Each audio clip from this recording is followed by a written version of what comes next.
What wondrous love is this that caused the Lord of bliss to bear the dreadful curse for my soul, to bear the dreadful curse for my soul.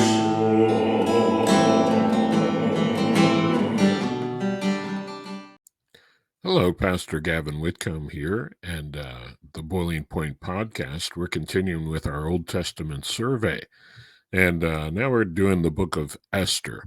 Esther is a portion of the scriptures in the Old Testament that comprise the historical books. And so I've prepared an outline here that just kind of gives a summary. The theme of the book of Esther, well, it records how a plan to exterminate the Jewish race was thwarted by God through Esther, the Jewish queen of Persia. So there are three basic segments to the book. The first one, Esther becomes queen. And then in chapter 2 through 7, you have the deliverance of the Jews through Esther's intervention and the things that led up to that. Then you have the defense and the victory of the Jews, chapters 8 through 10. Now, in the book of Esther, there are 5 of the most prominent people. One would be the king. His name is Ahasuerus, and some believe he's Xerxes the First. Xerxes would be his Greek name. So he was the king of Persia.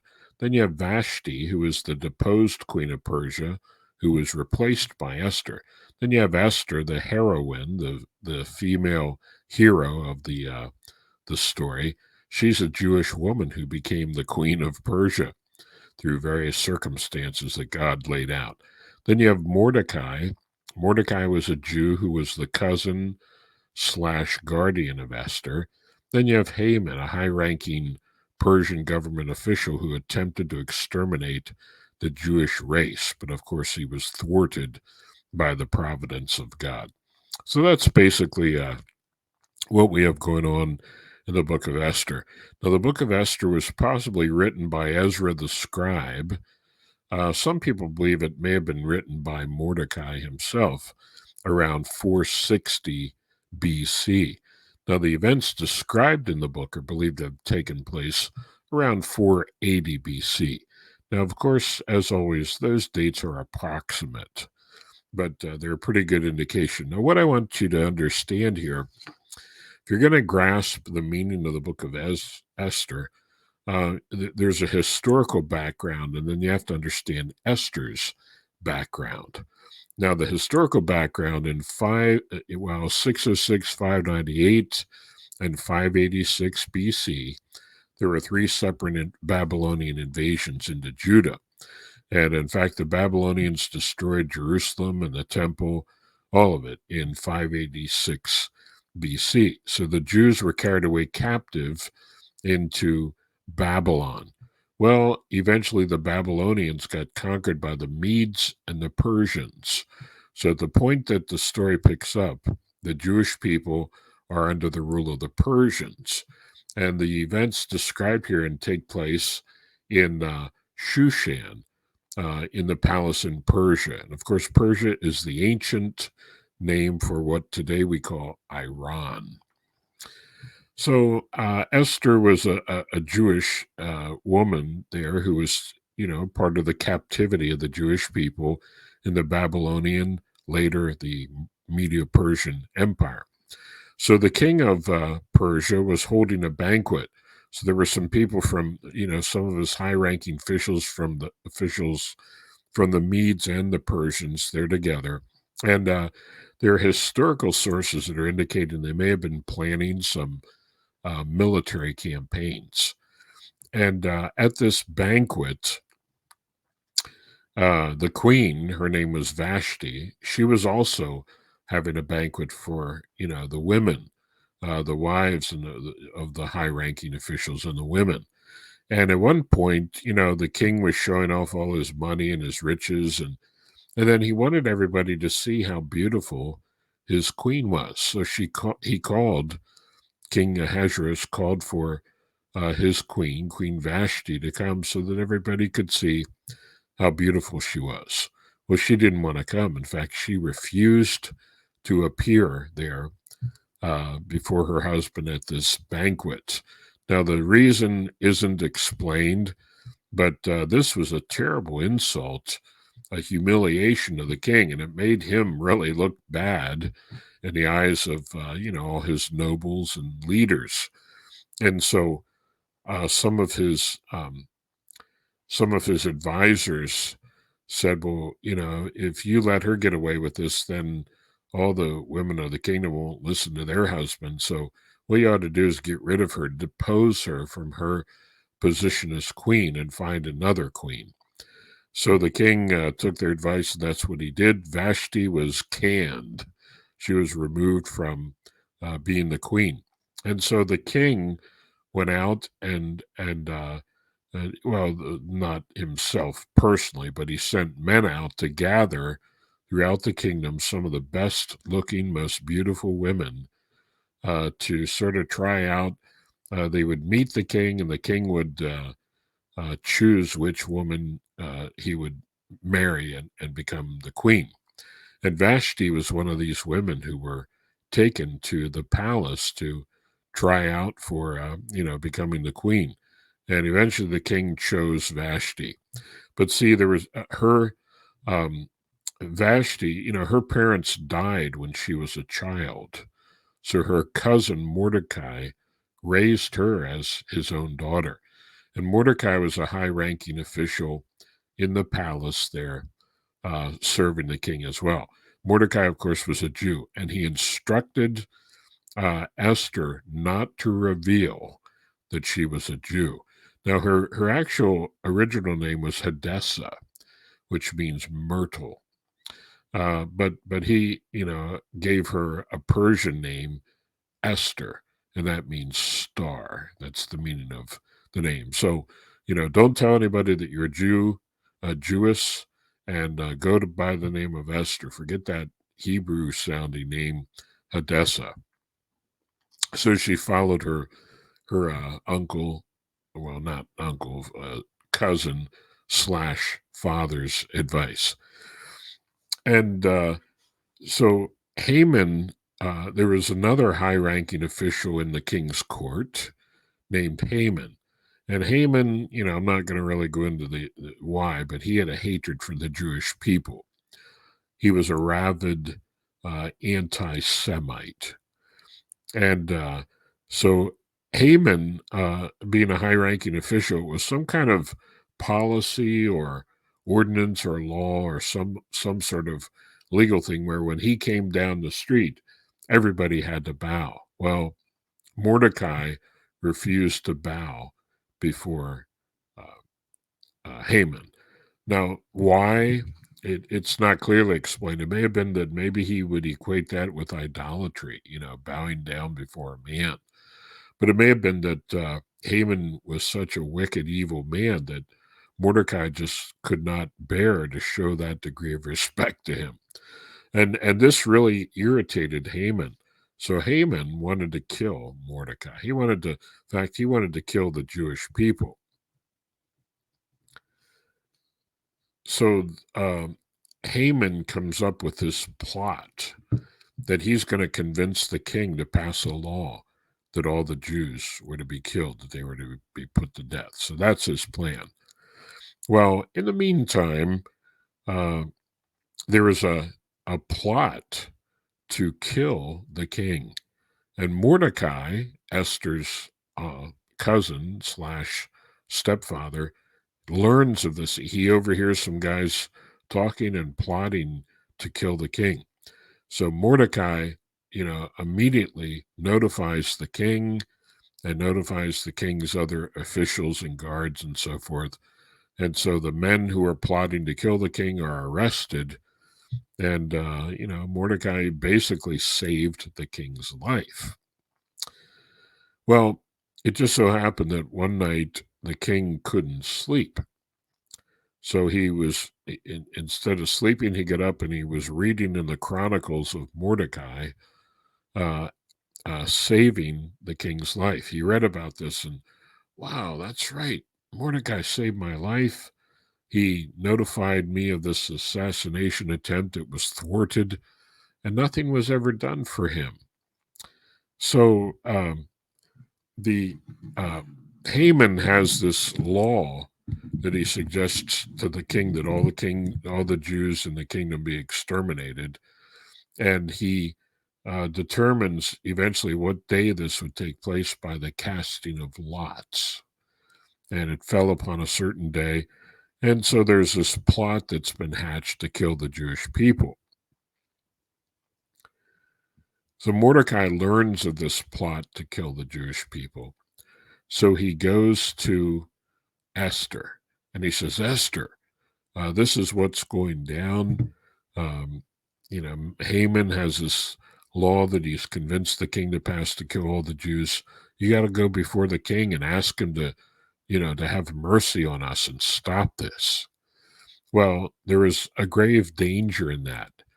According to the law and the customs of the Persians, if you were not invited or summoned into the king's presence and you came uninvited, the king could raise his scepter. Then you were allowed to go into his presence and you could live. But if you came uninvited and the king did not raise his scepter, then you were to be put to death. So really, Esther was taking her own life in her hands by doing this. And Mordecai told her, Esther, you've got to do this.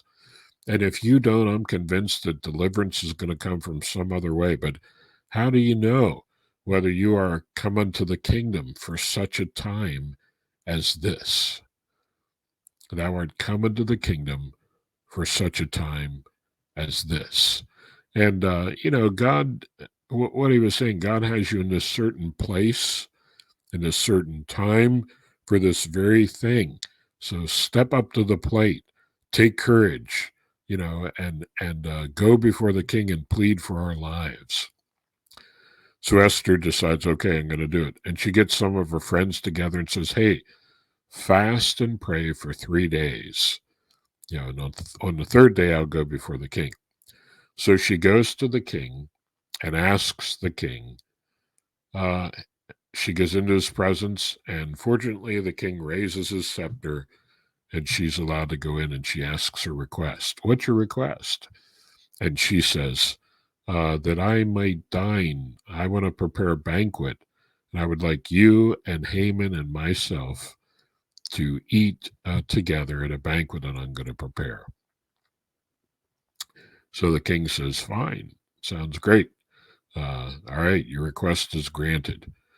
So they have a banquet that night, and the king and Haman and Esther eat together. Then the king says, did you have a request? And she says, yes, that we might have another banquet tomorrow night. Now, why these two different nights? Well, I think because she was giving her friends more time to fast and to pray. So the that night, Haman, he goes home and boy, he has a big head. He's all proud of himself, and he's bragging and boasting to his family and saying, "Man, I ate. It was only myself and the king and the queen, and they've invited me to eat with them tomorrow night." He was thinking, I'm really hot stuff, but he said, one thing that really bugs me.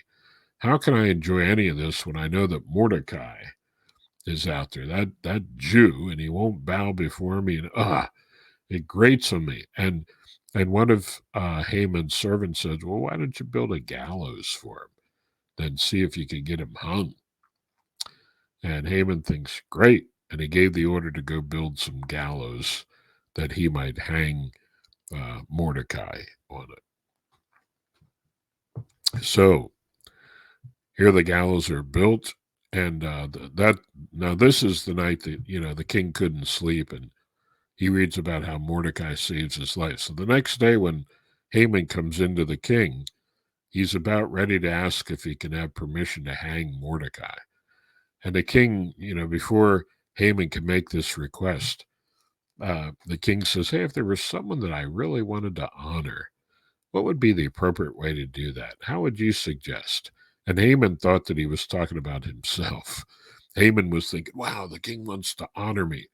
So Haman told him everything he'd like. Well, put the king's crown on him and a king's clothing, and let him ride a king's horse with the horse's chariot, the royal chariot, and have the people, bow down and proclaim that, the man is a great man and that sort of thing.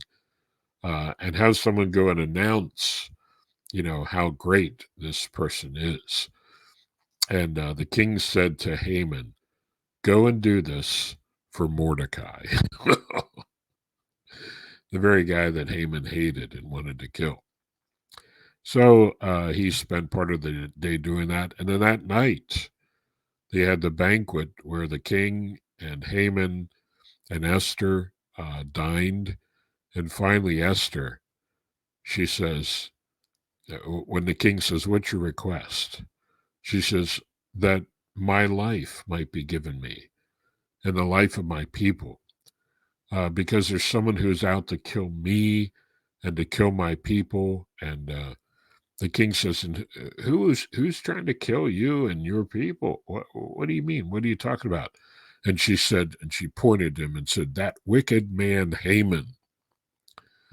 Well, then the king figured out, wait, this law that Haman convinced me to pass, that was because he was trying to kill the Jews. And wow, I had no idea that my own queen is a Jewess. And but see, and he was ticked. He was angry. And so he went out for a while to be alone. The king was. You see, there's a custom then, the law of the Medes and the Persians, that once the king made a law or a decree, it could not be changed or rescinded. So this decree had to be fulfilled. And see, that's what ticked the king off. Man, now look what Haman manipulated me into doing. And so the king comes back in, and Haman is like grabbing the queen, trying to beg for his own life. And the king sees this and interprets it as he being inappropriate with his wife, if you know what I mean. And so the king says, "Get this wicked man Haman out of here." And one of the servants there says, "Hey, there's a gallows out here. Should I hang him on the gallows?" And the king says, "Yes, hang Haman on the gallows." So the very gallows that he built for Mordecai, Haman was hung on. And so God brought a great deliverance of the people. And the king couldn't rescind that order after the law of the Medes and the Persians, but he could give another directive. So he gave another decree. He said, all right, on that day, the Jews are allowed to fight for their lives and defend themselves.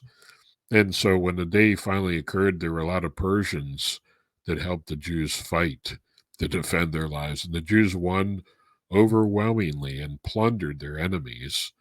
And the Lord brought about a great deliverance. And so Mordecai was elevated to a high-ranking position in the empire. The Jews' lives were saved from extinction and extermination. And so Mordecai made a law that on a certain day of the year, the month that their lives were saved, that they would celebrate a feast. And so they called it the Feast of Purim, which means lots. And, faithful Jews, from what I understand, they still celebrate that holiday today because this is real history. I mean, it actually happened. And the Christian faith is rooted in history. And, you read about the Passover in Egypt.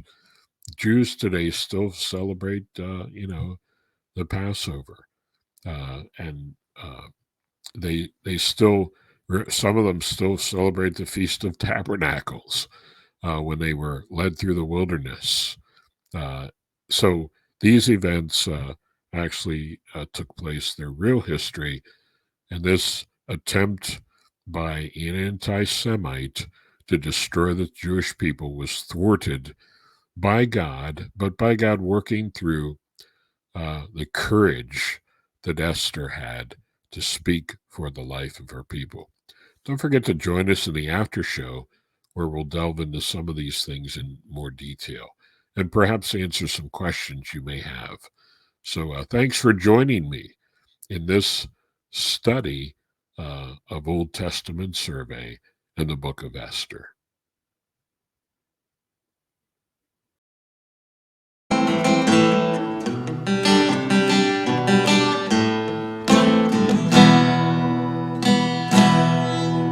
What wondrous love is this, oh my soul, my soul? What wondrous love is this, oh my soul? What wondrous love is this? Here comes the Lord of bliss, to bear the dreadful curse for my soul, to bear the dreadful curse for my soul.